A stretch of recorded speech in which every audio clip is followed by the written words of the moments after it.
তবে অনিবার্য ফাঁসি হবে, অনিবার্য। সেখানে মোদিরও তো ওপর চাপ করছে।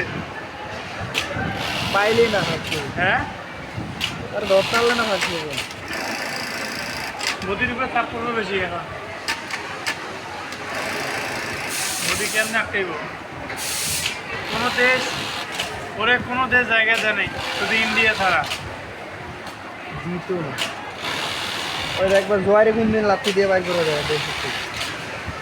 হ্যাঁ, জোয়ারে কোন দিন লাফি দিয়ে বাইর করে দেয়, এই চিন্তা করো।